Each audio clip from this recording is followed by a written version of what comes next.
2020년 9월 10일 생명의 삶 큐티 본문은 에레미야서 30장 12절로 24절 말씀입니다.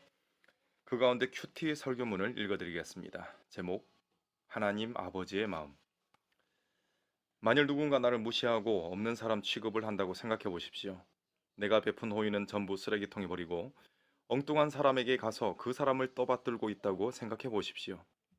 그게 내가 평생을 바쳐 사랑하고 키운 내 아들이라고 생각해 보십시오. 어떤 마음이시겠습니까? 예레미야서에 드러난 하나님 아버지의 마음이 바로 그렇습니다. 유다는 상처와 고통 때문에 부르짖습니다. 그러나 하나님 아버지의 마음은 그보다 더 아프십니다. 유다가 당한 심판은 무서운 것이었습니다. 그러나 자식을 심판하시는 아버지의 마음은 더 아프셨습니다. 치유되지 않는 상처는 사실 하나님 아버지께서 입으셨습니다. 그러나 하나님은 포기하지 않으십니다.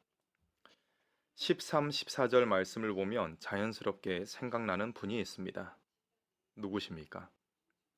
거짓 재판을 당하신 분, 상처를 입고 피 흘리며 죽으신 분, 사랑하는 자들로부터 배신을 당하신 분, 사실은 원수가 당할 고통을 자기 몸에 받으신 분, 바로 예수님이십니다.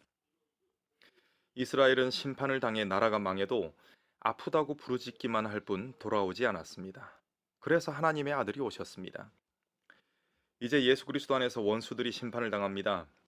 비웃음을 당하고 버림받았던 인생의 상처에서 새살이 돋아나게 하십니다. 고칠 수 없는 상처가 있어도 예수님은 끝까지 포기하지 않으시고 고치십니다. 폐허가 된 언덕 위에 성읍을 다시 세우시고 야곱의 장막을 회복하십니다. 하나님을 떠나 폐허 같았던 인생을 다시 세우십니다. 살게 하시고 낫게 하십니다.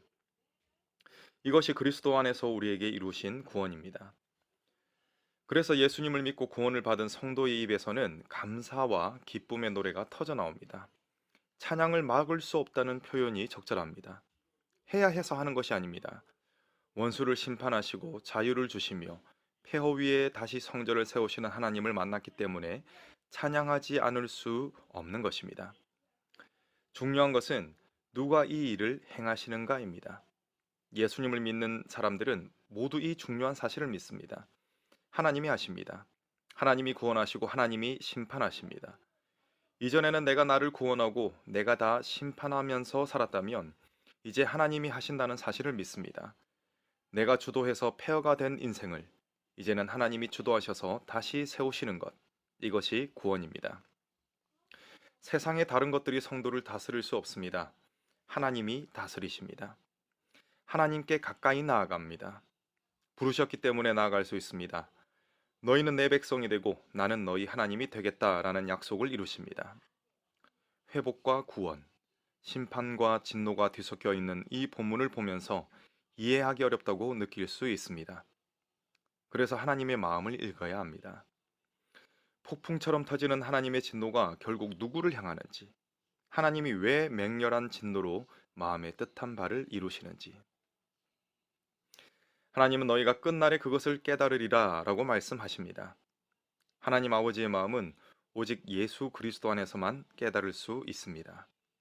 폐허 같은 마음을 끌어안고 폐허 같은 인생에 찾아오셔서 그 위에 새로운 성전을 세우시는 마음, 이것이 우리를 향한 아버지의 마음입니다. 기도하시겠습니다. 하나님, 주님께서 우리의 마음에 찾아오셔서 우리의 인생을 새롭게 하심에 감사드립니다. 예수 그리스도를 통하여서 그 모든 것을 새롭게 하시는 줄로 믿습니다. 하나님, 세상의 다른 것들은 우리들을 다스릴 수가 없습니다. 예수 그리스도 안에서 하나님께 더욱더 가까이 나아가는 우리 모두가 되도록 하나님 인도하여 주시옵소서.